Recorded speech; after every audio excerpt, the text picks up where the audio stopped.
Hi, Nilambur യാത്രയുടെ രണ്ടാമത്തെ video ആണ് ഇത്. നിലമ്പൂരിലെ ചന്തക്കുന്നിൽ നിന്നും അല്പം ഉള്ളിലേക്ക് പോയിട്ടാണ് ഈ സ്ഥലം വരുന്നത്. ബംഗ്ലാവ് ഹിൽ. താഴെ ഗേറ്റിൽ നിന്നും പാസ് എടുത്തിട്ട് വേണം ഈ കുന്നിൻ്റെ മുകളിലേക്ക് കയറാൻ. കുട്ടികൾക്ക് 15 രൂപയും മുതിർന്നവർക്ക് 40 രൂപയും കാറിന് 25 രൂപയുമാണ്. പാസ് എടുക്കുന്ന സ്ഥലത്ത് നിന്നും നടന്നു വരുന്നവർക്ക് കുറച്ചധികം നടക്കാനുണ്ട്. കാടിന് നടുവിൽ ഒരു കുന്നിന് മുകളിലായിട്ടാണ് ഈ ബംഗ്ലാവ് സ്ഥിതി ചെയ്യുന്നത്. അതുകൊണ്ട് തന്നെ ഇങ്ങോട്ട് വരുമ്പോൾ ഒരു ചെറിയ ചുരം കയറി വരുന്ന ഫീലാണ് നമുക്ക് ലഭിക്കുന്നത്.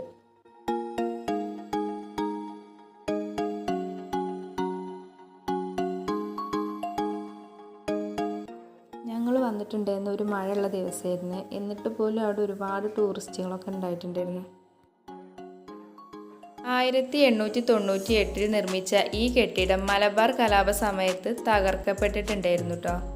പിന്നീട് ഇത് 1928 ഇത് പുതുക്കി പണിതത്.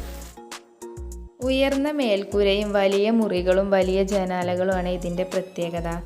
പിന്നെ ഇതിൻ്റെ രണ്ടാം നില പൂർണ്ണമായിട്ടും മരപ്പലകൾ കൊണ്ടാണ് നിർമ്മിച്ചിട്ടുള്ളത്. അതുകൊണ്ട് തന്നെ കുട്ടികൾ ഓടിക്കളിക്കരുതെന്ന് അവർ പറഞ്ഞിട്ടുണ്ടായിരുന്നു.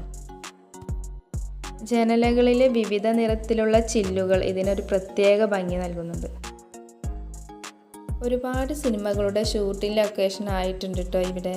ഞങ്ങൾ വരുന്നതിന് 2 ദിവസം മുമ്പ് ശ്രീനാഥ് ബാസിയുടെ ഒരു ഫിലിം ഇവിടെ ഷൂട്ട് ചെയ്തിരുന്നു.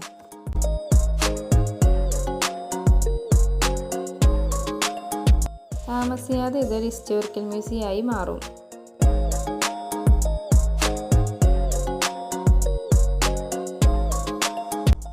എൻ്റെ നാട് ഇവിടെയാണെങ്കിലും ഞാൻ ഇതുവരെ ഇങ്ങോട്ട് വന്നിട്ടില്ലേ.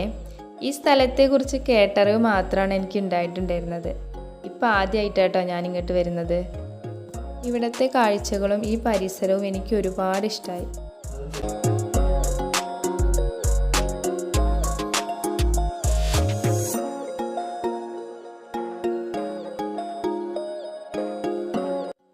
ഇവിടെ കാടിന് നടുവിലൂടെ ഒരു സ്കൈവേ ഉണ്ട്. ആ സ്കൈവേയും ഈ കെട്ടിടവും കാടുമാണ് കേട്ടോ ഇവിടുത്തെ പ്രധാന കാഴ്ചകൾ.